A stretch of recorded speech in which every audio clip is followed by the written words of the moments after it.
Welcome back again dear student. मैं हूं नंद कुमार आजाद और आप लोगों का एक बार फिर से स्वागत करता हूं अपने यूट्यूब चैनल शांति क्लासेज पर। तो डियर स्टूडेंट, जैसा कि आप जानते हैं कि हम लोग बिहार विद्यालय परीक्षा समिति द्वारा लिया जाने वाला एग्जाम बिहार स्टेट की माध्यमिक शिक्षक पात्रता परीक्षा एक गणित विषय का, जो कि एक ऐच्छिक विषय है, उसके हम पेपर को डिस्कस कर रहे हैं, जिसमें हम देख रहे हैं किस प्रकार के क्वेश्चन आते हैं और उसके अनुसार किस प्रकार के और भी क्वेश्चन आगे वाले एग्जाम में आ सकते हैं। उन सभी का हम लोग प्रैक्टिस करने वाले हैं। यदि आप मैथ के स्टूडेंट हो तो भैया, अगर आप मैथ पढ़ या पढ़ा रहे हैं तो आपके लिए बहुत ही आसान क्वेश्चन होगा, बहुत ही आसान क्वेश्चन आता है। लेकिन यदि आप लोग पढ़ा नहीं रहे हैं तो थोड़ा सा आपको प्रैक्टिस की ज़रूरत है। तो क्वेश्चन को देखिए और खुद से ही बनाइए, सिर्फ देखने से काम नहीं चलेगा। ये सारा पेपर हम लोग डिस्कस करेंगे, ठीक है। सिलेबस मैंने डिस्कस कर चुका हूँ आपको। यदि आप लोगों ने नहीं देखा तो पिछला वीडियो जाके आप लोग ज़रूर देखिए, ठीक है। ये सिलेबस है आपका मैथमेटिक्स का, ये सारी चीज़ें आएगी आपका। और ये सिलेबस है आपका जो पेपर 2 होता है, ठीक है, art of teaching and other skill, तो उसमें ये सब सिलेबस से क्वेश्चन आता है। ये सारा डिस्कस कर चुका हूँ।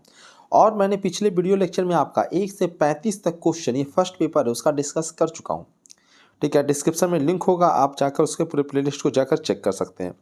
तो 35 के बाद 36वां नंबर क्वेश्चन हम लोगों को आज देखना है, तो वहाँ से हम लोग स्टार्ट करते हैं। अट्टा बट्टा का क्वेश्चन है, ठीक है। देखिए 36 नंबर क्वेश्चन क्या है, कहता है एक टीवी सेट का मूल्य 10% का 2 क्रमिक बट्टा दिया जाता तो उसका एक समतुल बट्टा कितना होगा। सबसे पहले तो आपके पास समतुल बट्टा का फॉर्मूला है।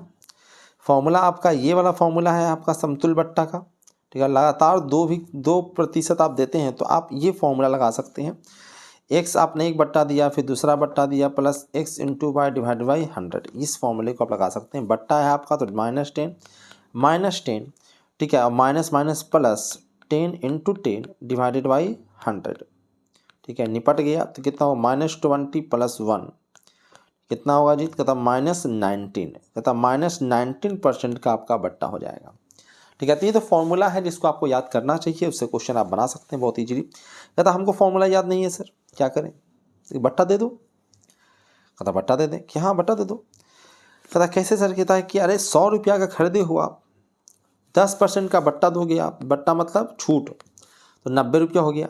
फिर 90 रुपया में फिर से 10% का छूट दोगे आप, तो कितना हो गया जी। कहता आपको 90 रुपया में 9 रुपया का छूटना हो जाएगा, तो 9 रुपया घटाओ तो कितना हो जाएगा, तो कहता 81 रुपया, इतना ना। तो कहता टोटल छूट देख लो, 100 में से कितना कमा जीत, कहता है 19 रुपया, तो ऐसी ही मुजवानी बन गया। तो फॉर्मूला नहीं भी याद है तभी बना सकते हो। मैं कभी भी ऐसे फॉर्मूला वॉर्मूला नहीं बताता हूँ, तब भी आप लोगों से फास्ट मैथ करता हूँ। बात क्वेश्चन समझ में आया किस प्रकार से किया। अरे 100 में यहाँ पे कोई डेटा नहीं दिया है, तो हम लोग मान रहे हैं कि 100 रुपया का वस्तु है, ठीक है। 100 रुपया की इसका वस्तु है, तो 100 रुपये में सारा काम करना है, परसेंटेज निकालना रहेगा। तो 100 में परसेंटेज निकालोगे तो जितना आएगा वही परसेंटेज हो जाएगा। तो 100 में अगर 10% का बट्टा दोगे तो कितना आएगा जी, कहता 90 रुपया। 10% का छूट दोगे, 100 रुपये में निकालना आसान है, 90 रुपया आएगा। और फिर 90 रुपया में 10% का और छूट दोगे तो 10% मतलब कितना जी, तो कहता 90 का 10% कर लो सर, 9 रुपया ना आएगा। 9 रुपया, तो 9 रुपया छूट दोगे तो कितना बिकेगा जी, कहता 81 रुपया में बिका। तो 81 रुपया में बिका भाई, तो कितना छूट हो गया आपका टोटल, कहता 19 रुपया का छूट हो गया। तो 100 में 19, तो कितना परसेंट, तो कहता 19%। अरे आप बच्चे नहीं ना हो कि आपको बच्चे की तरह फॉर्मूला बताया जाए उस पर तुम बनाओ, नहीं, आप मुजवानी सबको चीज़ों को कैलकुलेट कर सकते हो, क्योंकि रियल लाइफ यहाँ पे करते रहे हो, ठीक है। रियल लाइफ में खरीद बेच आप करते रहे हो, तो उसके अनुसार से क्वेश्चन को आप इजीली बना सकते हो, ठीक है। अगला क्वेश्चन फिर से है आ गया, ए बी पता नहीं क्या क्या है। कहता ए ने एक मेज जिसका अंकित मूल्य है 3000 रुपया, MRP उसका है, उसमें 10% और 15% दो क्रमित बट्टे पर खरीदारी की। फिर क्रमित बट्टा वाला वो फॉर्मूला तुम उसी प्रकार से लगा सकते हो जिस प्रकार से मैंने अभी बताया था, x plus y plus x into y divide by 100। इस प्रकार से आप क्रमित बट्टा वाला फॉर्मूला भी चाहो तो लगा सकते हो 37 नंबर क्वेश्चन में, ठीक है। या फिर तुम डायरेक्टली बट्टा देते ही चले जाओ, 10% फिर आज जो आया उस पर 10% फिर से। कहता है उसने 105 परिवहन पर व्यय किया, इतना अंकित मूल्य है, इतना का छूट मिला, और 105 रुपया का उसने ट्रांसपोर्ट पे उसका खर्चा आया, एंड मेज को 32 रुपये में बेच दिया, तो उसका लाभ बताना है आपको, ठीक है।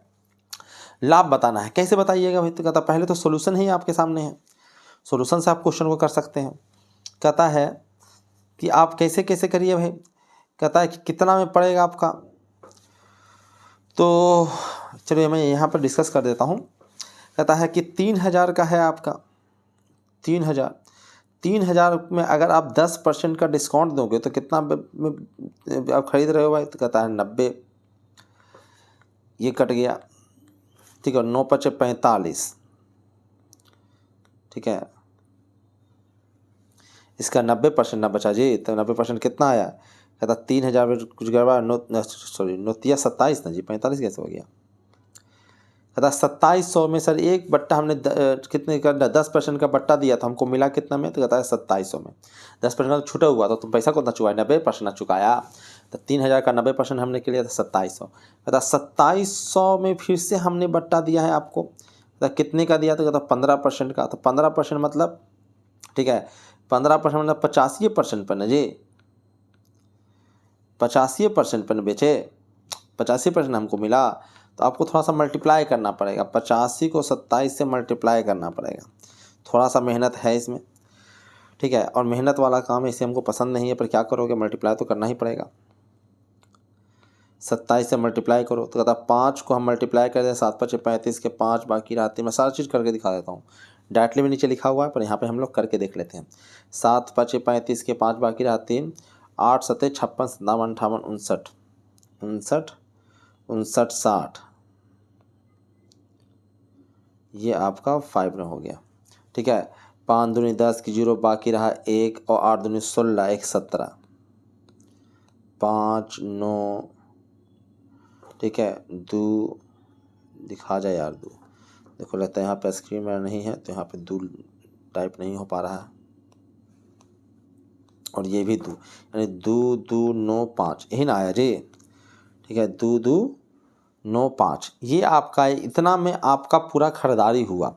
और इसमें 2 2 9 5 में और भी खर्चा जुड़ रहा है। कहता परिवहन खर्चा भी तो जोड़ो। कहता 2 2 9 5 में तो तुम भैया आपको खरीदे उसको इतना तब बट्टा बट्टा लेके, उसके बाद 105 रुपया और आपका खर्चा भी तो हुआ, तो 105 पे जोड़ो। 0 9 1 10 की 0 बाकी रहा 1 2 1 3 1 4 और 2 2400 आपका टोटल पैसा पड़ा। और तुमने बेच दिया कितना जी? कहता 3200 में। तो कहता 3200 में से आप घटा लीजिए 2400, ठीक है। 2400 हमने घटा लिया, ठीक है। देखो स्क्रीन पर चलता नहीं है पेन, तो उसको अपना कॉपी पे लिख लेना, ठीक है। 3200 में से मैंने क्या किया? कहता 2400 घटाए, ठीक है। 3200 में हम लोगों ने 2400 घटा दिया, तो कितना आया जी? कहता E0 8 4 12, तो ये कहता है कि आपका कुछ 800 रुपया आया है, ठीक है। कितना आया जी? तो कहता 800 रुपया। लेकिन आपसे परसेंटेज पूछा गया है कितना लाभ हुआ है। कहता 800 रुपया हमने कम अति किया। कई जगहों पे स्क्रीन काम नहीं कर रहा है, स्क्रीन टूट गया है।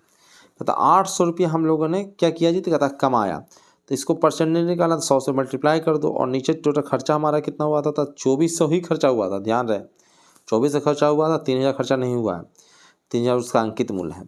तो जो निपट रहा है उसको निपटा दीजिए, ठीक है। 24 से आप कट्टम कुट्टिम करना शुरू कीजिए, ठीक है। कितना बार में कटेगा जी? 6 4 24, 6 4 24 आई 4 4 दूनी 8 200, ठीक है। ये कितना? 3 दूनी 6 और ये 1000, यानी 1000 आपका 100 डिवाइडेड बाई कितना आ गया जी? कहता 3, यानी कि कितना था? 33.1/3%, ठीक है। 33.1/3%, ऑप्शन नंबर बी ऑप्शन में। तो इसमें थोड़ा सा कैलकुलेशन आ गया यहाँ पे, अगर नहीं दिखा हो तो आपका नीचे सॉल्यूशन भी किया हुआ है सेम तरीके से, तो आप सॉल्यूशन भी देख सकते हैं, ठीक है।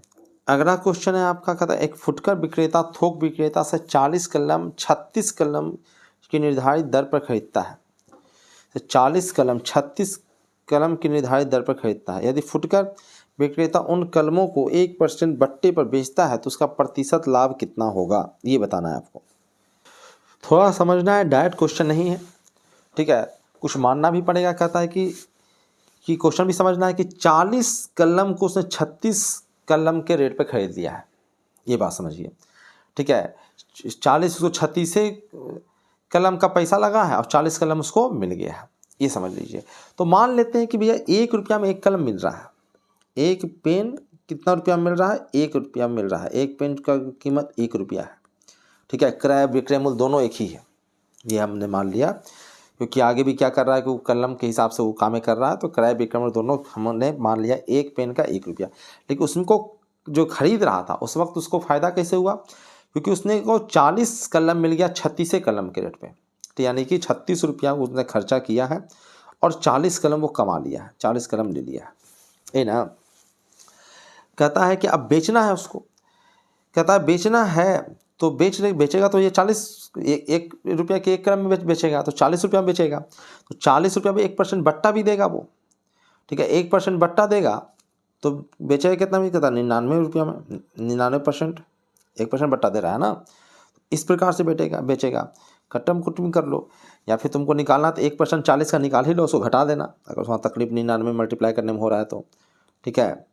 तो आप इस प्रकार से 1% निकाल ही लो तो कितना आ जाएगा, कहता 0.4। तो आप क्या करो कि टोटल जो पैसा आपका कितना है, कहता 40 रुपया है सर, 40 रुपया में हमको डिस्काउंट देना है 0.4 का। कहता कितने का आया जी, ठीक है। कहता है अगर 0.4 का हमको देना है तो ये 39.6 आया सर।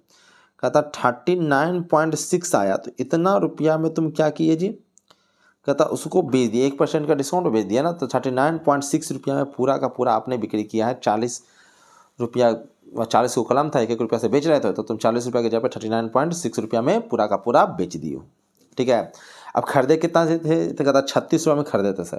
कहता प्रॉफिट कितना हुआ, कहता 39.6 जो है इसमें आपने 36 रुपया में खरीदे थे, 40 वाला कलम 36 रुपये में खरीद लिए थे, तो कितना प्रॉफिट हुआ जी, तो ये 3 और ये 6, 3.6 रुपया का आपको बेनिफिट हो गया। 3.6 रुपया का बेनिफिट हो गया, लेकिन आपको परसेंटेज में ना निकालना है जी। तो 3.6 का आपको बेनिफिट हो गया, 3.6 का, ठीक है। और बेनिफिट खर्चा तुम्हारा कितना हुआ था, तो 36 रुपया खर्चा हुआ था सर। परसेंटेज में निकाल लीजिए आप, 36 से कट गया 0.1 बार में, तो आपको 10% का एकदम छुट्टे मुनाफा हो गया। 10% का, कितने परसेंट का जी, कहता 10% का आपका छुट्टे छुट्टे मुनाफा हो गया है। तो ये थोड़ा सा क्वेश्चन है, आसान ही है, लेकिन आपको यहाँ पे कैलकुलेशन करना पड़ेगा, ठीक है। एकदम मुजवानी जो था उस तरह से नहीं हो रहा है, आपको हल्का फुल्का मेहनत करा रहा है, ठीक है। बाकी क्वेश्चन तो बहुत ही आसान है। कहता अगला क्वेश्चन है 39 नंबर क्वेश्चन, जो कहता 125 का ऋण 2 बराबर वार्षिक किस्तों में चुकानी है। यदि चक्रवृद्धि ब्याज की दर 5% वार्षिक हो तो प्रत्येक किस्त का मान होगा। कहता ये भी थोड़ा सा हैवी हो जाता है कैलकुलेशन इसमें, चक्रवृद्धि ब्याज वाला क्वेश्चन है। कहता कैसे बनेगा सर, बनना तो आसानी ढंग से है, फॉर्मूला आपको याद ही होगा। ए बराबर आपका जो फॉर्मूला होता था चक्रवृद्धि ब्याज में, वो होता था P × 1 + R/100 पर पावर T, ये फॉर्मूला होता था, ठीक है। यहाँ पे है ऋण दे रखा है, अगर P निकालना है तो P निकालना है तो A को आपको डिवाइड करना पड़ेगा, 1 + R/100 पर पावर T, ये करना पड़ेगा आपको। अब कह रहा है ये P जो है, ये टोटल P जो है 2 किस्तों में उसको दिया जा रहा है, और दोनों किस्त जो मिला के P का वैल्यू कितना है, इतना है, और बराबर बराबर किस्त है, ठीक है। यानी A जो है वो किस्त जो चुका रहे वो है, और P जो है वो मूलधन है। मूलधन ये है आपका 1025, ठीक है। तो ये फॉर्मूला कैसे बनेगा जी, तो फॉर्मूला जो इक्वेशन आपका बनना है वो इस प्रकार से कुछ बनेगा। कैसे बनेगा भाई, कहता है कि टोटल आपको 1025 रुपया चुकाने हैं, ठीक है। और पहला आपको किस्त दे देना है, x देना है किस्त, ठीक है। ये यही ना किस्त है, डिवाइडेड बाय पहला जो साल होगा तो 1/50 रेट, 5 रेट दे रखा है इसका, डिवाइडेड बाय 100, ठीक है। फिर पावर कितना, तो कहता पहला साल तो 1 ही रहेगा, 2 साल न दे रहा है कि बराबर वार्षिक किस्तों में 2 बार बराबर किस्तों में, तो अगली बार भी किस्त वही देना है, x ही देना है, ठीक है। वही x का वैल्यू तो निकालना है, 15 डिवाइड बाई 100 और पावर 2। तो कहते हैं इस इक्वेशन को सॉल्व कर लीजिए, x का वैल्यू निकाल लीजिए, आपका आंसर आ जाएगा, ठीक है। अब यहाँ भी कैलकुलेशन थोड़ा बहुत करना है, मेहनत करना है, ठीक है। मेहनत मजदूरी तो करना पड़ेगा, ठीक है। हाँ, लेकिन मैं थोड़ा सा इसको आसान कर सकता हूँ, इसको आसान भी करना पड़ेगा। कैलकुलेशन कितना करोगे, कहता ये वाला जो टर्म है वो दोनों में कॉमन है, तो इसको क्यों ना हम एक बार बाहर ले आएँ, और x भी कॉमन है, ठीक है। तो मैं क्या करता हूँ कि 1025 इधर है, इसको मल्टीप्लाई कर देते हैं इस पूरे टर्म से, जो नीचे वाला टर्म है ना ये पूरा, ये दोनों से मैं मल्टीप्लाई कर देता हूँ, इधर से लेके उधर उस ओर लेके चल जाता हूँ, इसको इस ओर ले आता हूँ, ठीक है। तो ये कितना लिखा हुआ है जी, कहता है ये लिखा हुआ 1.05, ये लिखा हुआ है इक्वल टू, ठीक है। इधर x बच गया, तो ये तो पूरा टर्म बाहर ही आ गया, तो एक बच गया है। और ये कितना बचा है जी, तो कहता है ये जो बचा है ना सर, ये फिर से 1.05 ही बचा है, ये आया है आपका। यहाँ से x आप निकाल लीजिए, आपका बन जाएगा। ठीक है, इस इक्वेशन को सोल्व कर लीजिए, आपका काम हो जाएगा। तो ये इक्वेशन कैसे सोल्व होगा भाई? ठीक है, इसके लिए तो हमको कुछ नया ही करना पड़ेगा, नया कर लेना पड़ेगा, तब ना दिखेगा। सबको तो घिजा गया है, मेरा स्क्रीन छोटा है इसलिए मुझे थोड़ा सा बड़ा बड़ा लिखा जाता है मुझसे। इस इक्वेशन को आपको सोल्व करना है। ठीक है, कैसे ये इक्वेशन सोल्व होगा उस पर थोड़ा सा जुगाड़ लगाते हैं। कहता है इन दोनों को मल्टीप्लाई करना है, मल्टीप्लाई कर लो, इससे डिवाइड करना है। ये टर्म को भी सोल्व कर लेते हैं। ये टर्म कितना होगा जी? कहता है ये टर्म जो आपका आएगा वो कितना आएगा? थोड़ा सा गड़बड़ हो गया जी। ये जो था वो डिवाइड में ना था, तो नीचे डिवाइड में एक प्लस, हाँ सही तो है, एक तो इसका आया है, एक इसका आया है, और बाकी इसका जो टर्म आया है ये 1 डिवाइडेड बाय नीचे है 1.05, ये आ गया। सही बात है। तो ये अगर हम एलसीएम तेलसीएम इसका ले लेते हैं तो ये आ जाता है 1.05 और ऊपर जाएगा तो 2.05। ठीक है, x अगर निकालना है तो ये आपका दूसरी तरफ जाएगा, ये आपका डिवाइड में जाएगा। ठीक है, ये हमारा पीला वाला से काम चलाते हैं। देखिए, तो इधर आएगा 10 25, पीला वाला दिख नहीं रहा है तो केसरिया वाला से काम चलाना पड़ेगा।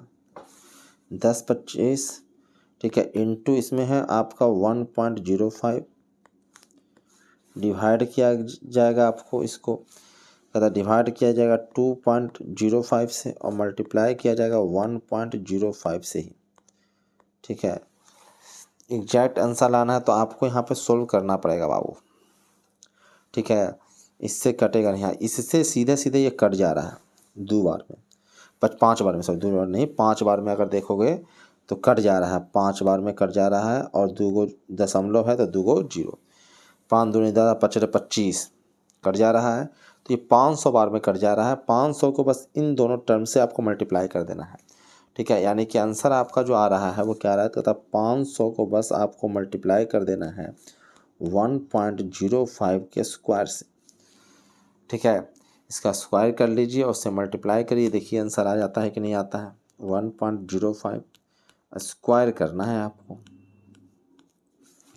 अब क्या करोगे, कैलकुलेशन दे देता है तो दे देता है 0 0 0 और आपका 5 2 5। हम लोग गरीब आदमी इसी प्रकार से न करेंगे। ठीक है, दशमलव आपको यहाँ पे आ जाता है। ठीक है, यहाँ पे आ जाता है, तो ये आता है आपका 53.025। इसको भी आपको 500 से मल्टीप्लाई करना है। ठीक है, तो 500 से हम 53.025 को हम मल्टीप्लाई करेंगे तभी ना, तो दशमलव में ही आंसर आ रहा है। तो दशमलव में तो खैर एक ही ऑप्शन है जी, इसको तो ऐसे ही आप टिक कर सकते हो। ठीक है, और दशमलव में यही एक आंसर आ रहा है। चलिए करते हैं, क्योंकि ज़्यादा लंबा चौड़ा दशमलव में हो जाता है तो बड़ा मेहनत लग जाता है भाई। चलिए, तो एक ही ऑप्शन आ रहा है तो उससे भी तुम टिक कर सकते हो, और बहुत करीब करीब है तो तुम एग्जैक्टली अगर सोल्व करना चाहते हो तो सोल्व भी मल्टीप्लाई भी कर सकते हो। 5 15 के 5 बाकी रहा 1, अब 5 15 और 5 25 1 26। ठीक है, लगता है थोड़ा सा हम लोगों से गलती हो गया कैलकुलेशन में, तो यहाँ पे कैलकुलेशन मिस्टेक बार बार हो जाता है, पता नहीं कैसे हो जा रहा है। स्क्रीन पे लिखना पड़ता है ना, और स्क्रीन पे अटता नहीं है, स्क्रीन से बाहर चला जाता है। 1.05 का अगर आप स्क्वायर करोगे तो ये आता है करीबन 1.1025, और इसको अगर आप 500 से मल्टीप्लाई करोगे तो ये आ जाएगा एग्जैक्ट यही वाला 551 इंटू 0.25, ये आ जाएगा। ठीक है, तो ये आंसर आ जाएगा। बाकी यहाँ पे अगर नहीं आपको कहीं बुझाया तो आपको सोल्यूशन यहाँ पे गिवन है, तो आप सोल्यूशन भी देख सकते हैं, और कहीं समझ में नहीं आता तो मुझे बता भी सकते हैं। नेक्स्ट वीडियो में हम लोग इसको फिर से डिस्कस कर लेंगे। कैलकुलेशन ज़्यादा स्क्रीन पर लिख पाना आसान काम नहीं है। ठीक है, मैं बड़ा स्क्रीन लूँगा तब जाके इसको मैथ वगैरह क्वेश्चन को कराने में आसानी होगा। थोड़ा सा स्क्रीन मेरे भी टैब जो है उसका टूटा हुआ है। ठीक है, उससे भी कहीं कहीं स्क्रीन छोड़ देता है। तो उससे मैथमेटिकल कैलकुलेशन में दिक्कत आ जाती है। तथा 3 वर्ष के बाद देय जो है वो इतना रुपया का मूलधन क्या होगा यदि ब्याज की दर 6.1/4% वार्षिक है। 3 वर्ष में बताया ही नहीं कि चक्रवृद्धि ब्याज है या सिंपल ब्याज है, ठीक है, ये नहीं बताया गया। 3 वर्ष के बाद देय जो है इतना रुपया का देय इतना रुपया का मूलधन क्या होगा। मूलधन आपसे पूछा गया, पी पूछा गया है, ठीक है, और दर ये दिया है। तो उसने कहीं बताया नहीं कि चक्रवृद्धि ब्याज का क्वेश्चन है कि सिंपल इंटरेस्ट का क्वेश्चन, लेकिन चक्रवृद्धि ब्याज का ही क्वेश्चन है। आपको दिख रहा होगा, समझ में आ रहा होगा कि इतना रेट से इतना होना है तो चक्रवृद्धि ब्याज से ही होगा, ठीक है। तो चक्रवृद्धि ब्याज का ही क्वेश्चन है, ये अंडरस्टूड है, ये मैंने समझ में आया, इसे देना चाहिए था, गड़बड़ यहाँ पे हो सकता था, ठीक है। तो चक्रवृद्धि ब्याज वाला फॉर्मूला लगा दो, ठीक है। फॉर्मूला क्या होता है, ए इक्वल टू होता है आपका P into 1 plus R divided by 100 power T, ठीक है। ये आपका क्वेश्चन होता है। अगर आपको P निकालना है, ठीक है, तो कहता है A को आपको डिवाइड करना पड़ेगा 1 plus R divided by 100 power T के, ठीक है। तो आपको A दे रखा है 4913 और ये दे रखा 1 प्लस R का वैल्यू दे रखा है आपको ये मुश्किल सा चीज़ जो कि 624 25/4, ठीक है। तो 25/4 लिखना पड़ेगा, 25/400, पावर कितना है जी, तेरा 3 साल। अब सोल्व करो, अब सोल्व करोगे तो क्या कर सकते हैं, अब उपाय क्या है, सोल्व करना पड़ेगा। तो 25/400, ठीक है, 25/4 16 बार में कट जाएगा। 16 बार में कट गया तो ये थोड़ा सा मैं इसको और डार्क कर लेता हूँ ताकि आपको दिखे अच्छे से, ठीक है। तो आपका जो P निकालना है वो P निकल के आएगा, ऊपर है 4913 और नीचे है आपका 16 1 17 17/16 इंटू 17/16, क्यों ना है तो नीचे 17/16। आप कॉपी भी करते जाइएगा क्योंकि यहाँ पे लिखा जो रहता है वो कभी कभी देखो जैसे ये 7 पता नहीं लग रहा है कि 7 ही है, ठीक है। अब 17 से निश्चित रूप से ऊपर वाला कटेगा तभी तो आंसर आएगा, क्योंकि सभी आंसर जो है तुम एग्जैक्ट डिजिट में है। 17 से इसको काटो, 17 से के बार में कट रहा है, 17 17 14 17 काम है, 17 से आप काटिए, के बार में कटता है जी 17 से, तो इसको काटा जाए, ठीक है, तभी ना पता लगेगा कितना बार में कटता है। उसके बाद आपको मल्टीप्लाई करना पड़ेगा, ये थोड़ा सा मेहनत वाला काम है, उसको करिएगा तब जाके काम बनेगा। तो 17 का 17 17 दूनी 34 17 तेकाम 17 दूनी 34 2 बार में कटेगा, ठीक है। या 17 से डिवाइड कर लो, अगर ज़्यादा तकलीफ हो रहा है तो 4913 को आप 17 से डिवाइड कर दिए, 17 34 17 काम हो जाता तो 2 बार में लग गया, ठीक है। 5 4 9 1, ठीक है, फिर से एक आपने उतारा है इसका, ठीक है। ये कितना बार में लगेगा, 17 काम 17 50 50 17 19 17 36 17 नंबर 53 से 17 नंबर 53 तो 8 ही बार में लग जाएगा, 8 बार में लगाओ, 8 बार में लगेगा तो कितना, 8 सते 56 के 6 बाकी रहा 5 8 8 5 कितना होता है जी, 8 5 13 7 8 36 से, तो 6 एक में से तो ये 5 बचा, ये 4 में से एक बचा और ये 3, 17 नंबर 53 से 289।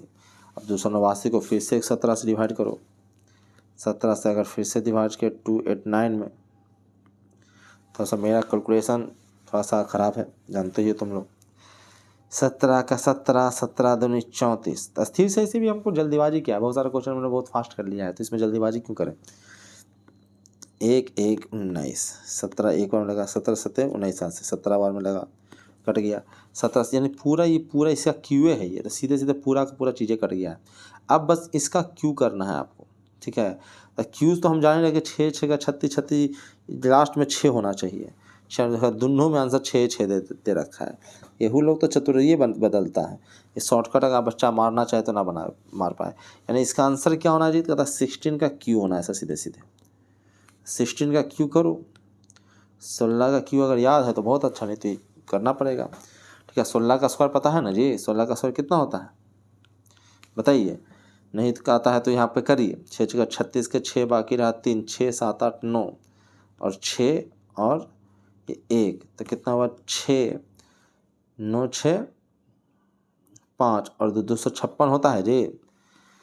16 का स्क्वायर कितना होता है 256। कहता 256 को फिर से 16 से मल्टीप्लाई कर दीजिए। 6 6 का 36 के 6 बाकी रहा 3, 6 35 3 33 के 3 बाकी रहा 3, 6 का 18 18 19 20 21, ठीक है। और 6 5 2, यह 6 6 3 9 5 1 6 और 2 2 4, ठीक है। इस प्रकार से आ रहा है। कुछ गलती हो क्या 96 में? ऐसा कोई आंसर नहीं है, गलती हमने कर दिया फिर से। 6 6 का 36 के 6 बाकी रहा 3, 6 35 3 33 के 3 बाकी रहा 3, 6 18 19 20 21, 6 5 और 2, ये आ गया 6 6 3 9 5 1 6 और 2 2 4। तो यही तो मेरा आंसर आ रहा है, ठीक है। चलो देख लेते हैं, इसको चेक कर लेते हैं। देखो फिर गड़बड़ा गया मैटर। एक ही चीज़ को दोबारा करते हैं तब भी गड़बड़ हो जाता है। ये 256 तो आई थी, तो हम लोग को स्क्वायर याद ही है इसको। 256 को हम लोग 16 से मल्टीप्लाई कर रहे थे, ठीक है। तो क्या आता है जी, कहता 6 6 का 36 के 6 बाकी रहा 3, 6 35 3 बाकी रहा 3, 6 दूनी 12 ना, 12 3 15 ना, तो बार बार 3 गुना कर रहे थे। स्क्रीन पर थोड़ा सा और जल्दी गलती होता है। 6 5 और 2 जोड़िए 6 6 3 9 0 2 3 4, कितना आया तो 40 96 40 96, मतलब ऑप्शन नंबर 20 का सही आंसर है।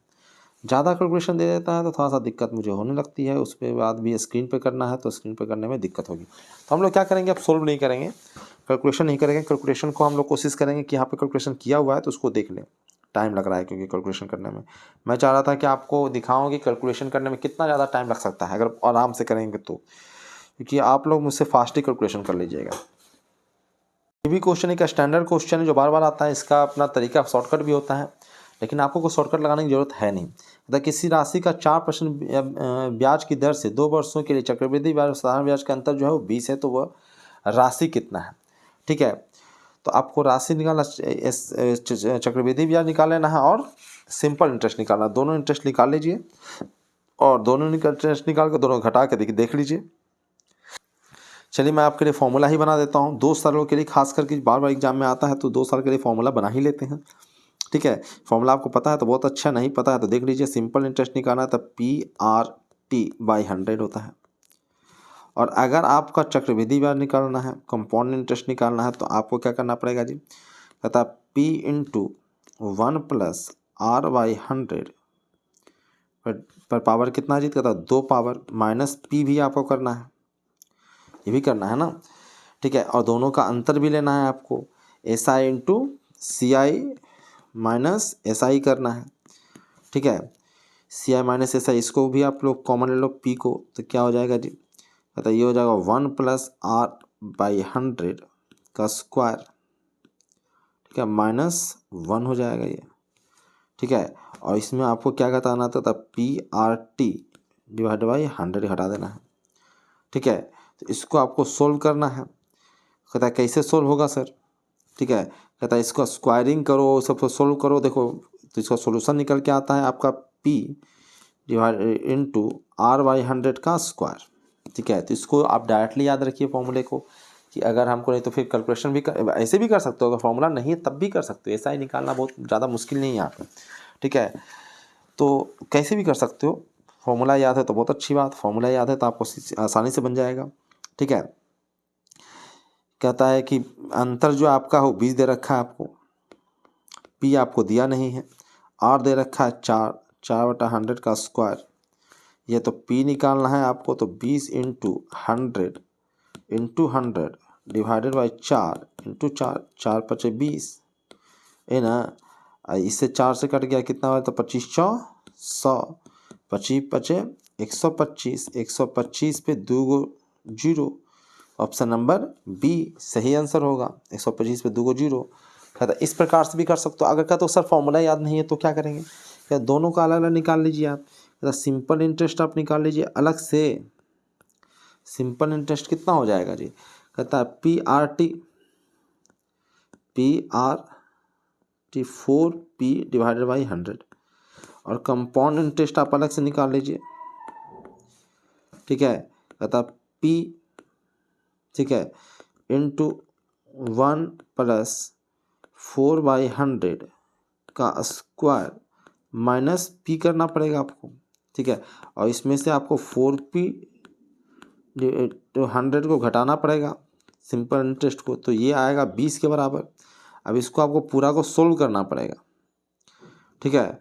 पूरा को आप सोल्व करिएगा तब जाके यहाँ पे थोड़ा सा कैलकुलेशन बढ़ेगा आपका। कहता है कि इसको सोल्व करना पड़ेगा, तो आपको तो P तो भैया कॉमन है ही, ठीक है। P सब में कॉमन है, तो ये 25 × 100 25 बार में कट गया, तो 26/25 है। और उसका स्क्वायरिंग भी किया हुआ है और -1 है, और माइनस इधर भी आपका 25 है, आपका 1/25 इधर भी है, ठीक है। ये आपका जो है वो 20 के बराबर है, जिसको आपको सोल्व करना पड़ेगा ये पूरे टर्म को। अगर आपको दिख रहा होगा तो आप उसको सोल्व कर सकते हैं और सोल्व करके मुझे आंसर बता सकते हैं। अगर इसको सोल्व करोगे तो ये क्या हो जाएगा जी, तो कहता है 26/25 एगो एहू है, ये स्क्वायर है उसका, ठीक है। 26/25 एहू ना है, तो उस प्रकार से आप इसको यहाँ से भी सोल्व करके आप क्वेश्चन को बना सकते हो, ठीक है। लेकिन आप फॉर्मूला याद रखो तो ज़्यादा बेहतर है। फॉर्मूला से क्या हो जाएगा कि एक बार सोल्व करके आपने फॉर्मूला बना लिया कि आपको अगर 2 साल के बाद कंपाउंड इंटरेस्ट और सिंपल इंटरेस्ट में अगर डिफरेंस निकालना है, कंपाउंड इंटरेस्ट और सिंपल इंटरेस्ट में डिफरेंस निकालना है, तो आप इस फॉर्मूले का आप इस्तेमाल कर सकते हो। ये कैलकुलेशन करके आपका आ जाता है ये फॉर्मूला। ये मैंने कई सारे वीडियो में आपको डिस्कस करके बता भी रखा है। यहाँ पे स्क्रीन पर मुझे लिखना पड़ता है, पहले से टाइप्ड रहता है ना, तो उसको बताना आसान होता है। लिखने में कैलकुलेशन बहुत लंबा सा किया नहीं जा सकता है स्क्रीन पे लिखकर, ठीक है। वो पहले से लिखा रहेगा तभी बताना ज़्यादा आसान होता है। तो उसको कहीं बताना रहेगा तो बताना मुझे, उसको मैं कैलकुलेट करके आपको दिखा दूंगा। चलिए अगला क्वेश्चन है, रेफ्रिजरेटर जो है वो 2 वर्ष पूर्व खरीदा गया, जिसका 12% वार्षिक प्रति वर्ष की दर से अब मूल्यन होने के पश्चात वर्तमान मूल्य उसका इतना है। यह कितने रुपया में खरीदा गया था, ठीक है। कहता 2 वर्ष पहले खरीदा गया था और इसका क्या हुआ जी, तो 12% का अवमूल्यन हो रहा है। तो ये भी चक्रवृद्धि ब्याज का ही क्वेश्चन है। कहता इतना बेचा गया है तो 9680 रुपया है, खरीदा गया था पता नहीं कितना में, और इंटरेस्ट लग रहा है यहाँ पे माइनस हो जाएगा, अवमूल्यन हो रहा है ना, तो ये और आपका यहाँ पे है 2 साल। इसको आपको सोल्व करना है, ठीक है।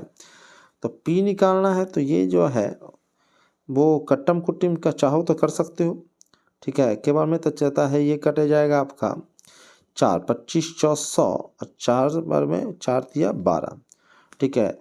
तो 25 में से 3 जाएगा तो कितना बचेगा जी, तो 22/25 का स्क्वायर ये हो जाएगा, ठीक है। ये बराबर इतना, ठीक है। तो अगर आप P निकालना चाहते हो तो 9680 को आप क्या कर दो, 25 × 25 कर दो और 22 × 22 से आप डिवाइड कर दो, ठीक है। अगर कर लोगे तब आपका आंसर आ जाएगा।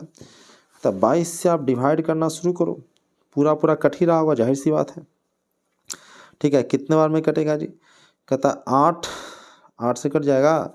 22 से आप अलग से डिवाइड करके देख लो, 22 से आप 9680 को आप डिवाइड कर लो, ठीक है। 4 का 8, ठीक है।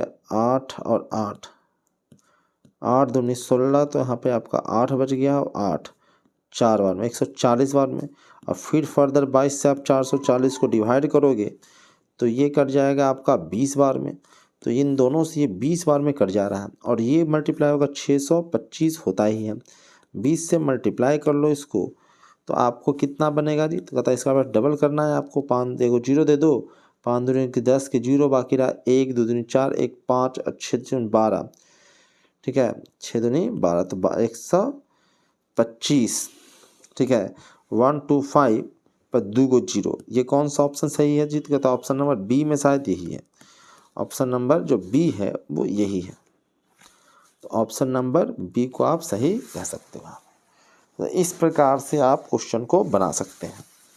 मैथ में 2 प्रकार के क्वेश्चन मुझे बिल्कुल पसंद नहीं है।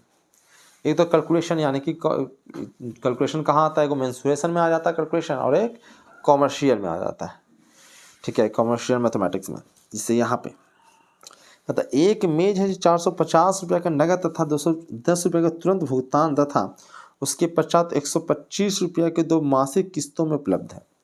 ठीक है, या तो आप एक बार में लिख लो, ले लो उसको 450 रुपया में, या तो आप 210 रुपया भरो और उसके बाद दो महीने की किस्तों में 125 रुपया हमको दो। तो कहता है किस योजना के लिए ब्याज की दर क्या होगी। ठीक है, यानी कि इस प्रकार से दे रहे हो तो भाई किस्त पर इंटरेस्ट है, तो हमको बता दिया गया कि अभी इतना डाउन पेमेंट इतना कर दीजिए और बाकी आपको इतना तक किस्त दे दीजिए। तो सवाल आपसे पूछा जाए कि कितना का आपका इंटरेस्ट भरना पड़ रहा है भाई, आपको वो देखना पड़ेगा ना, कितना का इंटरेस्ट, कितना आपको सस्ता पड़ रहा है, बाजार के मार्केट से बहुत ज़्यादा इंटरेस्ट ले रहा है तो हम एक बार पेमेंट कर देते हैं। तो यहाँ पे इंटरेस्ट कितना होगा ये आपसे पूछा गया है। तो शायद इस तरह के क्वेश्चन आपने अंडर 10th में किया है कि नहीं किया है पता नहीं, पर यहाँ पे क्वेश्चन है और यहाँ पे तो आपको करना पड़ेगा। तो देखिए ऐसे क्वेश्चनों में परसेंटेज कैसे कैलकुलेट करते हैं, कितना इंटरेस्ट ले रहा है। तो कहता है 450 रुपया का सामान है, 210 रुपया तो उसी वक्त दे दिए तुम, तो उस पर तो इंटरेस्ट लेगा नहीं। तो ये 450 रुपया का सामान है और इस पर हमने 210 रुपया तो भैया तत्काल ही दे दिया, तो हमारे पास बचा कितना, कहता 240 रुपया बचा है, इसको देना है। ठीक है, कहता इसको देना है तो पहला समय में तो भैया आपका मूलधन ही ना है, 240 रुपया ना है। लेकिन अगर आप दूसरे महीने चले जाओगे तो भैया दूसरे महीने में 125 रुपया तो तुम दे ही दोगे। पहला महीना जैसे पूरे 125 पे दे दिया ना, तो अगला महीना में तो जाइएगा, इसके जो घटेगा हुई ना, तो घटेगा कितना, कहता 115 रुपया ऐसा। ठीक है, कहता अब 115 रुपया का ना आपको लेगा, यही प्रिंसिपल आपका रहा, मूलधन रहा। तो टोटल मूलधन अगर हम कहें, अगर टोटल मूलधन कहें, क्योंकि इंटरेस्ट तो भैया दोनों पे बराबर बराबर लग रहा है, तो दोनों मूलधन एक के साथ ले लो। फर्स्ट ईयर में तो आपका जो मूलधन है इस ये भी है और ये भी है। ठीक है, तो कहता है आपका अगर टोटल मूलधन ले लें तो 240 प्लस 115, यह आपका 355 रुपया मूलधन है आपका। ठीक है, कहता कैसे सर, क्योंकि पहला ये चल रहा था फिर अगला बार ये चलेगा, तो टोटल मूलधन ये है आपका 355 रुपया। 355 रुपया आपको अगर हम एक साल में ही इंटरेस्ट देखते हैं कि एक साल में क्या होता है, क्योंकि एक साल वाला इंटरेस्ट हम ले लेते हैं, एक साल में तुम क्या ब्याज की दर निकालने के लिए हम क्या ब्याज आपका लगा है वो हम निकाल लेते हैं। ठीक है, कहता है कि एक महीना मतलब 1/12 साल ना। ठीक है, तो अगर हम सिंपल इंटरेस्ट वाला फॉर्मूला लगाएं तो PRT/100 ए ना जी, यानी आर निकालना चाहें तो सिंपल इंटरेस्ट में हमको 100 से मल्टीप्लाई करके PT से डिवाइड करना पड़ता है, ए ना जी। तो सिंपल इंटरेस्ट आपका कितना है, कहता है सिंपल इंटरेस्ट आपका कितना रुपया का इंटरेस्ट आपका चुकाना पड़ा है आपको। ठीक है, टोटल आपको कितना इंटरेस्ट चुकाना पड़ा है, पहले तो ये देखिए। ठीक है, उसके बाद आपको इंटरेस्ट यहाँ पे 12 आपको कितना का चुकाना पड़ा है जी, कहता है 10 रुपया का आपका इंटरेस्ट है आपका चुकाना पड़ा है और 100 से मल्टीप्लाई करना है। P आपका 355 रुपया मूलधन हमने दिखाया था आपको। ठीक है, और आपका समय जो है आपका 1/12 है। ठीक है, पहले देख लीजिए कैसे कैलकुलेट, उसके बाद इसको कैलकुलेट करिए। तो कैलकुलेशन यहाँ पर लगेगा, मैं कैलकुलेशन नहीं करूँगा, आपको मैं डायरेक्टली आंसर बताऊँगा, कैलकुलेशन यहाँ पे हो नहीं पाता है। कहता है ये करीबन 33.80 आएगा। कैलकुलेशन तो तुम कर ही सकते हो यार। ठीक है, क्योंकि वीडियो बन रहा है ना, कैलकुलेशन करके दिखाएंगे तो गड़बड़ हो जाएगा। कहता 33.80% आपका निकल के आ जाएगा। अब कहाँ दिक्कत है जी, कोई समस्या है तो बताइए। कहता है सर ब्याज आपने 10 कैसे निकाल के लाए, तो ब्याज आप निकाल सकते हो। ब्याज आप 210 रुपया दे रहे हो ना जी, 210 रुपया, 210 रुपया के बाद कितना दे रहे हो, कहता 2 गुने 125 रुपया और दे रहे हो। ठीक है, 125 2 महीना तक दिए ना, तो इसमें और इसमें घटा दो कितना जीत, कहता है कितना उसका ब्याज देने के लिए भाई इतना देना था आपको, एक्स्ट्रा जितना दिया हो ना ब्याज होगा, तो आप इसको घटाइए तो ये आपका 10 निकल के आ जाएगा। तो आप ब्याज निकाल सकते हो इस प्रकार से। ठीक है, ब्याज निकल गया तो आपको अगर रेट निकालना है तो भैया आप 100 में से ब्याज को मल्टीप्लाई करो और नीचे आपको मूलधन से और समय से भागा दे, तो 1/12 से 12 ऊपर चला जाएगा, यहाँ पे मल्टीप्लाई करोगे तो आपका 33.80 आ जाएगा। ठीक है, इस प्रकार से आप कर सकते हो। अब मैं थोड़ा सा कैलकुलेशन यहाँ पे सब किया हुआ है, यहाँ पे आप चाहो तो इस प्रकार से आप देख सकते हो किस प्रकार से किया गया है। चलिए, ये आपका 38.0 आपका आ गया।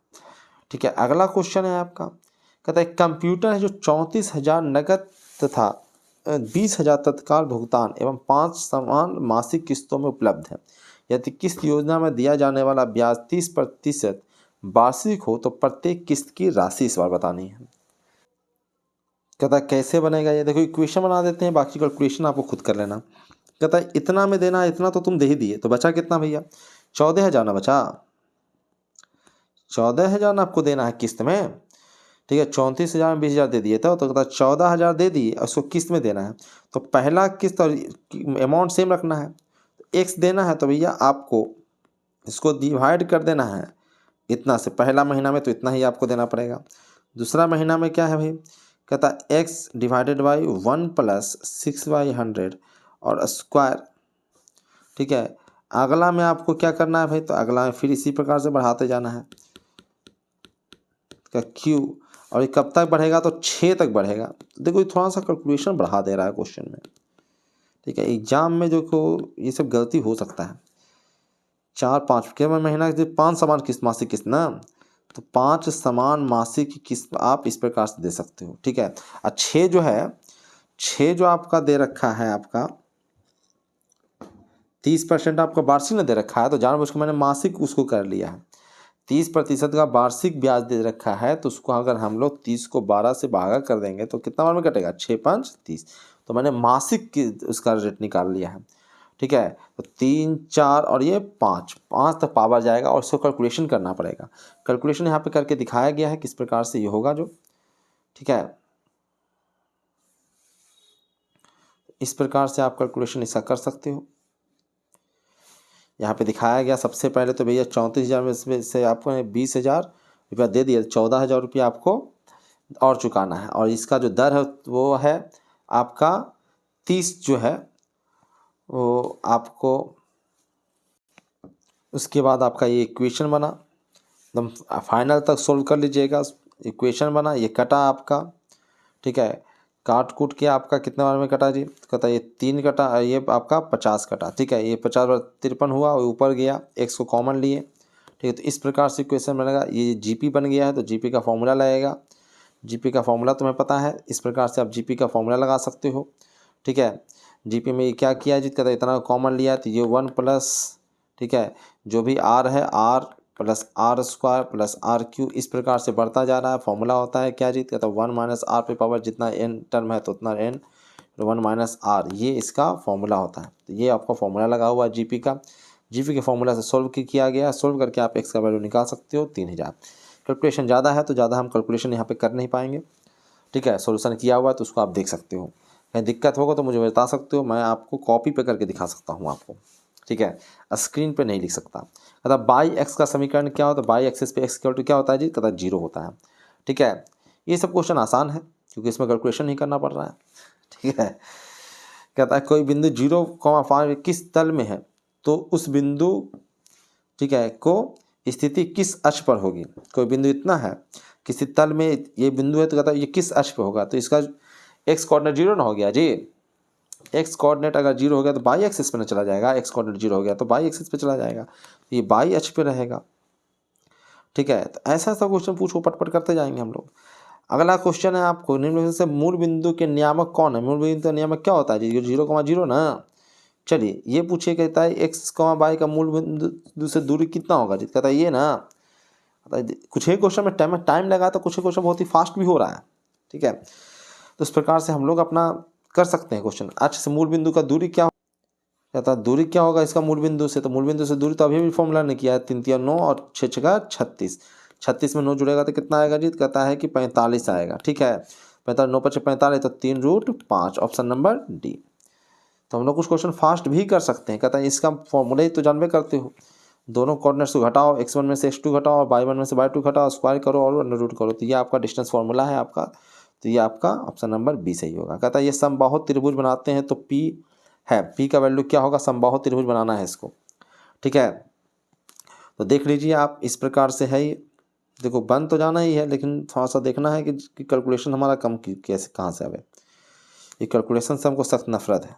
ठीक है, ये है आपका, ये आपका शायद कॉमा है 3, √3। ठीक है, तो इधर आपका 3 गया है, सॉरी इधर आपका 3 आया है, ठीक है, और इधर आपका बाई कोऑर्डिनेट √3 गया है ना, ये आपका 3 गया है और ये आपका √3 गया है। तो कहता है ये कोऑर्डिनेट आपका पूछा गया है आपको, ठीक है। इधर कोऑर्डिनेट तो इस पे तो है ही नहीं है, बाई एक्सिस पे तो है ही नहीं, ठीक है कि ये भी 3 है ये भी 3 है, कैसे बनेगा ये बताइए। इसमें करना पड़ जाएगा आपको मेहनत करना पड़ जाएगा आपको। एक तरफ डिस्टेंस निकालना पड़ेगा इन दोनों का, उसके बाद इसके डिस्टेंस के बराबर करना पड़ेगा, और डिस्टेंस में कैलकुलेशन तो भैया जान ही रहे हो कि यहाँ पे हो नहीं पाएगा, फिर मैं करने की कोशिश करता हूँ। इसकी ये डिस्टेंस कितना होगा जी, कहता है ये डिस्टेंस निकालना जाए तो 3 3 9 प्लस पी का स्क्वायर, ये होगा ये डिस्टेंस। कहता है सर ये डिस्टेंस कितना होगा सर, कहता है ये डिस्टेंस आपका होगा 3 3 9 और 3 का रूट, ठीक है, 9 3 12 √12, ठीक है। इसको बराबर कर सकते हो, कहता है 9 plus P square equal to आप 12 कर सकते हो, ठीक है। पी स्क्वायर इक्वल टू हो जाएगा 12 में से अगर 9 घटाओगे तो आएगा 3, ठीक है। तो पी का जो वैल्यू आ जाएगा आपका वो √3 आएगा, प्लस माइनस √3, ठीक है। ऐसा कोई ऑप्शन आएगा, देखिए ऐसा ऑप्शन दे रखा है क्या, ठीक है। पी का वैल्यू जो दे रखा है प्लस माइनस √3, ठीक है। कहता प्लस माइनस होगा सर, प्लस होगा कि माइनस होगा सर, कहता ये भी देख लो, ठीक है। प्लस माइनस √3 क्यों हो रहा है, क्योंकि ये ऊपर भी जा सकता है और नीचे भी तो जा सकता है यहीं पे, ठीक है, उतना ही पे नीचे भी तो जा सकता है। तो ऊपर भी √3 है तो नीचे क्या हो जाएगा माइनस √3, ठीक है। तो कोई भी हो सकता है, प्लस √3 तो ऑप्शन ही नहीं दिया, प्लस √3 तो माइनस √3 ही इसका आंसर है। तो ये आपका पी का वैल्यू जो है थोड़ा सा हम लोगों ने गड़बड़ कर दिया जल्दीबाजी में, सावधानी बरतना चाहिए हम लोगों को। क्या गड़बड़ कर दिया जरा देखिए, कहता है ये वाला तो डिस्टेंस आपका आ गया था कितना, रहते 3 3 9 प्लस पी स्क्वायर, ठीक है। और ये वाला जो डिस्टेंस आ गया था आपका, ये आ गया था 3 3 9 और 3, कहता है ये आ गया √12, ठीक है। लेकिन जब दो स्क्वायर कर रहे हो तो किसका स्क्वायर कर सकते हो, कहता है 9 प्लस पी स्क्वायर तो हो ही सकता है। अगर स्क्वायर करना है तो ये 12 रहे या -12 रहे या +12 रहे, दोनों में से कुछ भी ना रह सकता है। ये दोनों का स्क्वायर करोगे तो यही वाला, दोनों को बराबर करना है तो भाई मॉडुलस के साथ ना बराबर, ये मॉडुलस आ जाता है, एक मॉडुलस हमने छोड़ दिया इसका, ठीक है। अगर मॉडुलस से हटाओगे तो प्लस माइनस 12 आएगा, यानी पी स्क्वायर जो होगा वो प्लस माइनस 12 में से 9 जुड़ेगा, ठीक है, ये जुड़ेगा, इस प्रकार से सॉल्व होगा। तो कहता है 2 आंसर आएगा सर, एक आएगा अगर जोड़ते हो आप, तो अगर आप दोनों को जोड़ते हो तो 9 10 11 21 आ जाता है, ठीक है।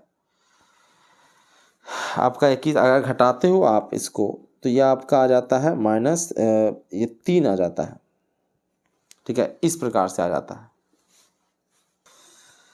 नहीं गड़बड़ हो रहा है, गड़बड़ क्या हो रहा है भैया कि ये तो आपका आ ही गया है √9 पी स्क्वायर और ये आपके आ गया है, देखिए समबाहु न है, समबाहु तो तीसरा भुजा को भी तो निकाल के जुगाड़ देखना पड़ेगा। इससे आपका अगर करेगा 9 plus P square equal to 12, तो P square equal to 12 minus 9 3 आ रहा है, और पी का जो वैल्यू आ रहा है 2 को वैल्यू आएगा, पर दोनों से समबाहु त्रिभुज बन जाए कोई जरूरी नहीं है, क्योंकि ये तो तुमने सिर्फ ये दोनों भुजाओं को बराबर किया, इस भुजा को तो तुम बराबर किए नहीं हो।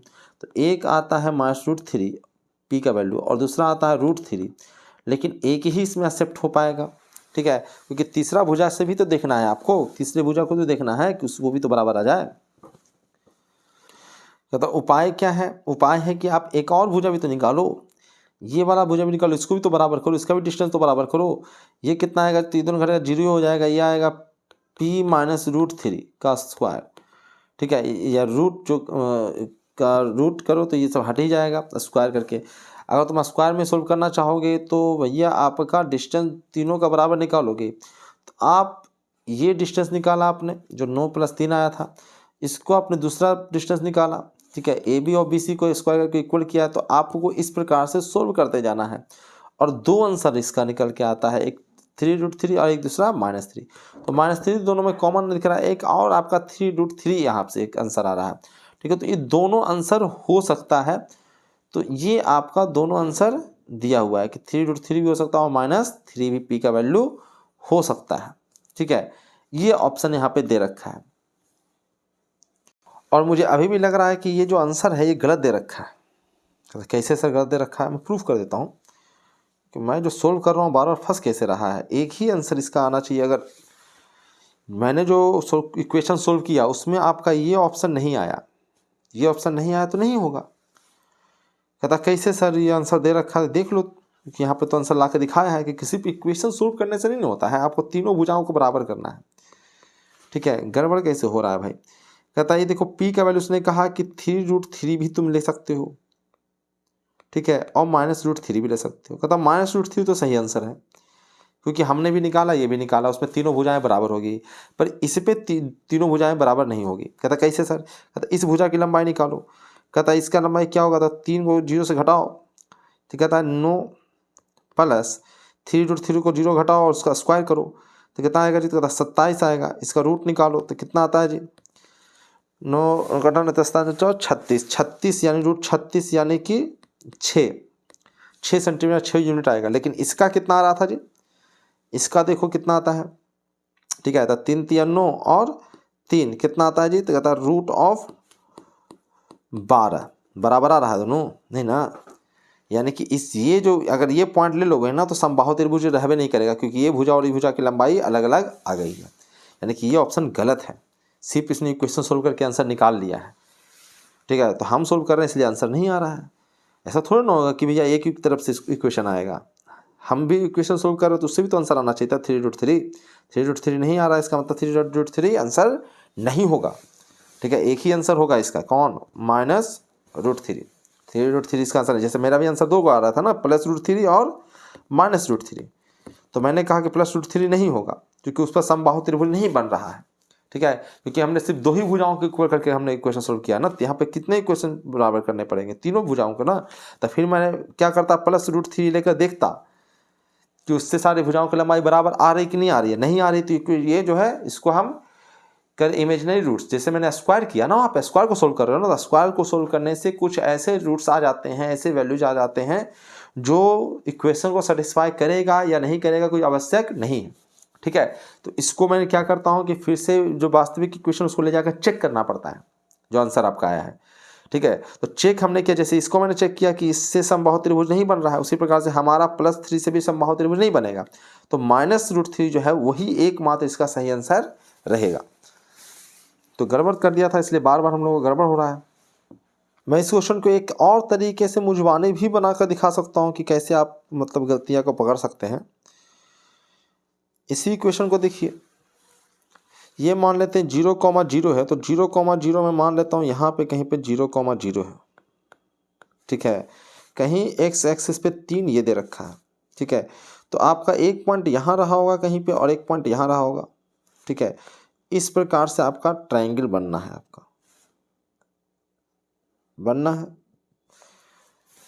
ठीक है, तो कहता ये अगर ये √3, अगर एक को √3 दे रखा है, अगर इसको √3 दे रखा है, यानी कि ये वाला डिस्टेंस अगर √3 है, तो नीचे वाला भी कितना होना चाहिए, √3n होना चाहिए, तना बराबर रहेगा, तना जाके बनेगा ये इक्विवेलेंट ट्रायंगल समबाहु त्रिभुज। तो √3 यानी कि इसका कोऑर्डिनेट अगर √3 है तो इसका कोऑर्डिनेट कितना होना चाहिए, -√3 है ना, बाई कोऑर्डिनेट होना चाहिए। अगर x कोऑर्डिनेट तुमने इस प्रकार से दे रखा तो बाई कोऑर्डिनेट दोनों का सेम रहना चाहिए, ये डिस्टेंस सेम ना है। नहीं समझ में आया, कहता देख लीजिए फिर से, अगर यहाँ पे नहीं समझ में आया तो यहाँ पे देखिए मैं क्या बताना चाह रहा हूँ। मैं बताना चाह रहा हूँ तुम डिस्टेंस निकालते हो तो देखते हो डिस्टेंस में 3 का स्क्वायर करते हो, 0 घटाना है ना, 0 दोनों में से घटाओगे सेम आ जाएगा, और p का स्क्वायर करते हो, यही ना करते हो। इधर भी देखो, इधर भी तुमने 3 का स्क्वायर किया और √3 का स्क्वायर किया, यही ना किया जी। अब दोनों को बराबर होना है क्योंकि समबाहु त्रिभुज है, दोनों को बराबर होना, तो ये टर्म तो बराबर ना है जी, तो तुमको यही टर्म बराबर आना चाहिए। टर्म बराबर कब आएगा, जब ये √3 है तो निश्चित रूप से ये कितना होना चाहिए, -√3a का स्क्वायर होना चाहिए ना, तभी ना बराबर आएगा। और कोई ऐसा टर्म है जिसका, मैं कह रहा हूँ p² अगर √3 के स्क्वायर के बराबर आएगा तभी ना, तो √p के जगह पे क्या होना चाहिए, √3 खुद के खुद रह गया तो भैया एक के पॉइंट ना हो जाएगा, तो फिर ट्रायंगल कैसे बनेगा, तो निश्चित रूप से वहाँ पे क्या होना चाहिए, -√3। तो ये मुझवानी भी बन रहा है क्वेश्चन, लेकिन फिर भी हम लोग इतना परेशान हो गए क्योंकि आंसर ही अजीब दे रहा है, तो बार बार फंस जा रहे हैं, कर रहे हैं, कह रहे हैं आंसर आ नहीं रहा है, कैसे ले आया दूगो भाई आंसर। चलिए खैर, ये लोग पता नहीं ये लोग कहाँ से मास्टराई करके आता है, क्वेश्चन बना देता है। कहता है दो बिंदु ये है तो बने त्रिभुज का क्षेत्रफल होगा। क्षेत्रफल निकालने के लिए क्षेत्रफल का फॉर्मूला आपको पता है, ठीक है। क्षेत्रफल का फॉर्मूला लगाइए, हाफ ऑफ, ठीक है, x1 को रखिए और y को घटाते जाइए। 6 इंटू 0 में से 0 घटाओगे तो भैया 0 ही आ जाएगा, ठीक है। 0 जो सॉरी 6 लिया ना, तो इन दोनों 0 घटाओगे ना तो कितना आएगा जी, कहता 8। 0 में से आपने 8 को घटा दिया तो कितना है जी, तो कहता -8। फिर प्लस, फिर तुम क्या लिए जी, तो कहता अगली बार हम 4 लेंगे। 4 लेंगे तो बाकी वाले को घटाएंगे, 8 में से 0 घटाएंगे तो क्या आ जाएगा जी, तो कहता 0 आ जाएगा सर। 8 में 0 घटाएंगे तो 8 आ जाएगा, 0 नहीं आएगा, ठीक है। फिर अगला बार हम 16 को लेंगे, 16 को लेंगे सर तो कहता 0 में से 0 घटाएंगे, तो इस बार तो कम से कम 0 आएगा, एक बार तो आओ 0, तो यहाँ पे माइनस हो रहा है, ठीक है। 8 छक्का 48 -48 और ये 8 चौ 32 प्लस 32, 48 में से 32 को घटाओ, फिर बताओ कितना आंसर आता है, ठीक है। घटाओगे तो 32 को घटाओगे तो माइनस में आ रहा है ये 6 7 8, ठीक है। 6 7 8 और 1 16, 16 आपका आ रहा है, -16 आ रहा है, माइनस का यहाँ पर मैग्नीट्यूड भी रहता है, 2 बार में कटा तो कितना जी आया जी, तो कहता 8 आया है सर, ठीक है। 8 आया है, 8 इकाई, 8 इकाई आंसर है जी। अल्ले गड़बड़ा गया, गड़बड़ा गया, यहाँ पे कोई आंसर ही नहीं, ऑप्शन ही नहीं दे रखा है, 16 वल्ला दे रखा है, खुद ही गलती से सोल्व कर रहा होता है, हाफ कर भी नहीं किया होगा। फॉर्मूला में हाफ होता है, यहाँ पे सोल्यूशन दे रखा है, सो देख सकते हो आप, हाफ रहता है, ऐसा नहीं कि तुम आंसर मिलाने के लिए गलती फॉर्मूला रख लेना, अगली बार एग्जाम में आएगा तो गलती सही करके आ जाना। कहता है ये सभी जो है वो संरेखी है, तो 1/h और 1/k का वैल्यू बताना है। ये संरेखी है, संरेखी का मतलब क्या होता है जी, संरेखी अगर देना है तो त्रिभुज बना लो, त्रिभुज का क्षेत्रफल को तुम 0 कर लो, ठीक है। त्रिभुज का क्षेत्रफल 0 कर लेना है आपको। त्रिभुज का क्षेत्रफल कैसे निकलता है जी, 3 3 1, ये मैट्रिक्स अगर पढ़ा है आपने तो इस प्रकार से भी निकाल सकते हो, इसको आपको 0 कर देना है, ठीक है। मैट्रिक्स यदि आप लोगों ने पढ़ रखा है तो मैट्रिक्स के फॉर्मूले से भी आप निकाल सकते हो, अगर नहीं पढ़ा है तो भैया जिस प्रकार से आप ट्रायंगल का भी हमने आपको क्षेत्रफल निकाल के दिखाया है, उस क्षेत्रफल के फॉर्मूला से आप निकाल सकते हो। इसको 0 निकालोगे तो h और k में रिलेशन निकल के आ जाएगा। चलिए मैं आपके ही तरीके से निकाल के दिखा देता हूँ। सबसे पहले अगर हम 3 को रखें, इसमें आधा आधा करने की जरूरत नहीं है कि 0 के बराबर करना है। 3 को रखेंगे तो हमको 0 में से k घटाना है, तो माइनस k आ जाएगा हमारा, ठीक है। प्लस देंगे, अगला हमको h, अगर हमको k में से 3 घटाना है, k -3, ठीक है। प्लस अगला 0 इंटू कुछ करना है तो उसको करने की जरूरत नहीं, इसको 0 कर दो, तो -3k plus hk plus 3h equal to 0। एन अरे HK को आप इधरे रखो और बाकी सबको उधर ले जाओ। कहता है कि उधर जाएगा तो 3k माइनस 3h यह आएगा, ठीक है। HK से भागा दे दो, HK से भागा दो तो क्या 3 को इस साइड ले आओ तो 1/3 इधर आ जाएगा। HK से भागा देंगे तो ये 1/h आएगा, ये -1/k आ जाएगा। लेकिन माइनस प्लस आ गया है, थोड़ा सा उसको चेक कर लो कहीं गड़बड़ तो नहीं हुआ, ठीक है। क्योंकि एक में माइनस आ गया, दोनों प्लस आना चाहिए ना, क्योंकि तुमने तो प्लस से पूछा है वैल्यू, ठीक है। तो प्लस आना चाहिए, हम लोगों का क्या जा रहा है जी, कहता एगो कहीं पे हम लोगों ने फॉर्मूला में गड़बड़ कर रखा होगा, देख लो फिर से। कहता 3 अगर लिखेंगे तो h में से 0 में से आपको k घटाना, माइनस क्या आ गया, ठीक है। h रखा है हमने, तो हमारा k में से 3 घटेगा, ठीक है भाई। तो ये तो -3, इस पर HK हो जाएगा, ये -3h होगा ना जी, -3h होगा, तो -3h जाएगा तो जब +3h हो जाएगा तो इस प्रकार से हो जाएगा, तो ये वैल्यू आपका 1/3 निकल के आता है, 1/3 सी ऑप्शन आता है आपका। तो स्क्रीन पे थोड़ा सा कैलकुलेशन मिस्टेक ज़्यादा हो रहा है, कोई दिक्कत नहीं है। कहता है इसके बीच की दूरी निकालना है आपको, डिस्टेंस फार्मूला लगाओ, ठीक है। डिस्टेंस फार्मूला भी क्या लगाना है आपको, एक तरफ तो 0 0 दे ही रखा है, तो ये 5 cos थीटा का स्क्वायर करना है, यानी 25 cos स्क्वायर थीटा करना है, और उधर 25 sin स्क्वायर थीटा करना है। sin square theta plus cos theta 1 हो जाता है, यानी कि 25 का आपको रूट निकालना है, यानी कि 5 इसका आंसर हो जाना है, ऑप्शन नंबर ए, ठीक है। ज्यामिति का पिता किसे कहा जाता है, यूक्लिड कहा जाता है, इसलिए नहीं यूक्लिड हम लोग इस यूक्लिड ज्यामिति के नाम से पढ़ते हैं। ऐसे ये सभी पूछने का चीज़ है, लेकिन तुम टीचर बनने जा रहे हो तो तुमको पता होना चाहिए। गणित में निरंतर प्रयुक्त होने वाले समान अवधारणाएं कहलाती है। समान अवधारणा को अभिगृहित ना कहते हैं जी, ठीक है। अभिगृहित कहते हैं जो ऑटोमेटिकली प्रूव्ड है, जिसको आपको प्रूफ करने की जरूरत नहीं है। निरंतर प्रयुक्त होने वाली समान अवधारणाओं को अभिगृहित कहते हैं। रेखा का वह भाग जिसके दो अंत बिंदु होते हैं उसे हम रेखा खंड कहते हैं। ऋजु या सरल कोण का माप कितना होता है जी, तो कहता है 180 डिग्री ना जी। ऋजु कोण का माप कितना होता है, तो करने गया जी ऋजु कोण 180 डिग्री। 0 डिग्री क्या है जी, न्यून कोण है, अधिक कोण है, प्रत्यावर्ती कोण है। 0 डिग्री क्या है जी, इनमें से कोई नहीं। कहता न्यून कोण जो होता है वो 0 डिग्री से बड़ा होना चाहिए और 90 डिग्री से छोटा होना चाहिए, तो उसको कहते हैं न्यून कोण, ठीक है। 90 डिग्री से ज़्यादा होना चाहिए और 180 से छोटा होना चाहिए, उसको कहते हैं अधिक कोण। और 90 डिग्री को कहते हैं हम लोग समकोण, ठीक है। तो इसमें से कोई नहीं हुआ। 0 डिग्री शून्य कोण होता है, जबकि न्यून कोण 0 से अधिक तथा 90 डिग्री से कम होता है। ऑप्शन नंबर डी याद रखिएगा। ज्योमेट्री का भी क्वेश्चन आ गया है, ज्योमेट्री का भी क्वेश्चन कर लेते हैं। कहता है इस प्रकार से काटा है ए बी और ई एफ जो है एक तिर्यक रेखा है जो एक्स वाई जेड को मान क्रम से आपको बताना है, एक्स वाई जेड, ठीक है। तो बताइए 60 है तो एक्स, देखो इसमें मैंने बता रखा है जो भी छोटा कोण है सबका आंसर 60 डिग्री होगा और जो बड़ा कोण है उसका आंसर 180 माइनस 60 यानी कि 30 डिग्री होगा, ठीक है। सॉरी 30 नहीं 120। बड़ा जो कोण होगा उसका आंसर 120 डिग्री होगा, छोटा जो कोण होगा न्यून कोण जो यहाँ पे है उसका आंसर 60 डिग्री होने वाला है। तो आपसे क्या पूछा गया, एक्स कहाँ पे है, देखो बड़ा वाला कौन है, इसका आंसर 120 डिग्री। बाई कहाँ पे है, कहता है यहू बड़ा है तो इसका भी आंसर 120 डिग्री। जेड कहाँ है, कहता है ये छोटा है तो इसका नंबर सर 60 डिग्री। तो 120 160 कितना, सी। ये मेरा ट्रिक है, याद रखो। त्रिभुज के अधिकतम कितने समकोण हो सकते हैं, त्रिभुज में एक से ज्यादा समकोण थोड़ा ना हो सकता है, एक ही अधिक से अधिक समकोण हो सकता है, ठीक है। अगला क्वेश्चन है आपका कि वृत्त को कौन सा क्वेश्चन बच गया यार, ये कौन सा क्वेश्चन है, अच्छा ये 62 नंबर। क्या पूछा है इसमें, इसमें क्वेश्चन तो दे रहे ही नहीं है, ले क्वेश्चन है या नहीं 62 में, बस फोटो दे रखा है। 62 में फोटो दे रखा है तो क्या पूछा होगा इसमें, एक्स का ही वैल्यू पूछा होगा। एक्स का वैल्यू जानते हो कि भैया जो ये जो होता है वो सम्मुख कोणों के योग के बराबर होता है। तो 130 में से आपको 48 बस घटा देना है, तो ये आता है 2 और 9 8 यानी 4 42 डिग्री आता है, ठीक है। 42 डिग्री इसका आंसर हो जाएगा।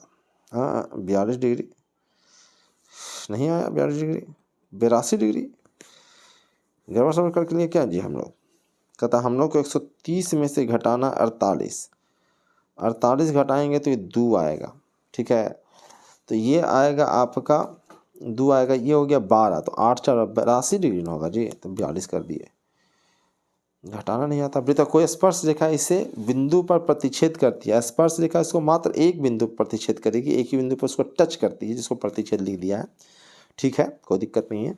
यदि दो वृत्त एक बिंदु पर एक दूसरे को प्रतिच्छेद करते हो तो वृत्त के स्पर्श बिंदु पर कितनी उभयनिष्ठ स्पर्श रेखाएं खींची जा सकती है। यदि दो वृत्त एक बिंदु पर एक दूसरे को स्पर्श करती है, दो वृत्त है एक बिंदु पर एक दूसरे को स्पर्श कर लिया, तो पूछता है ये, ठीक है, क्या पूछ रहा है जी, कहता है तो वृत्त के स्पर्श बिंदु जो कि स्पर्श बिंदु ये है पर कितनी उभयनिष्ठ स्पर्श रेखाएं खींची जा सकती है, इसके अलावा भी खींच सकते हो क्या तुम, नहीं सिर्फ क्या है भाई, तो कहता है एक ही स्पर्श रेखाएं खींची जा सकती है। यहाँ फोटो दिया हुआ है, चाहे ऐसे बनाओ स्पर्श कराओ या देखो 2 फिगर बना कर दिखा रखा है, दोनों कंडीशन में एक ही स्पर्श रेखाएं खींची जा सकती है, ठीक है। ऐसे वृत्त के एक बिंदु से एक ही स्पर्श रेखा खींची जा सकती है। वृत्त पर अगर कोई बिंदु है तो उससे सिर्फ एक ही स्पर्श रेखा हो सकती है, एक से ज़्यादा नहीं हो सकती है। तो 0 हो सकता है या फिर 1 हो सकता है, एक से ज़्यादा नहीं हो सकती है, ठीक है। कहता एक बिंदु तो भाई टच जहाँ पे करेगा एक ही बिंदु पर टच ना करेगा, तो वहाँ से एक ही स्पर्श रेखा खींचा सकता है, एक से ज़्यादा तो खींचा नहीं सकता है। किसी त्रिभुज के तीनों भुजाओं को अंतः स्पर्श करने वाले वृत्त को क्या कहते हैं, ठीक है। अंतःवृत्त ना जी, अंतःवृत्त क्या करता है जी, कहता त्रिभुज के तीनों भुजाओं को अंतः स्पर्श करता है, इसको हम अंतःवृत्त कहते हैं, ठीक है। इसको क्या कहते हैं, अंतःवृत्त कहते हैं। आगे चलते हैं, ढेर सारा क्वेश्चन हम लोगों ने कर लिया।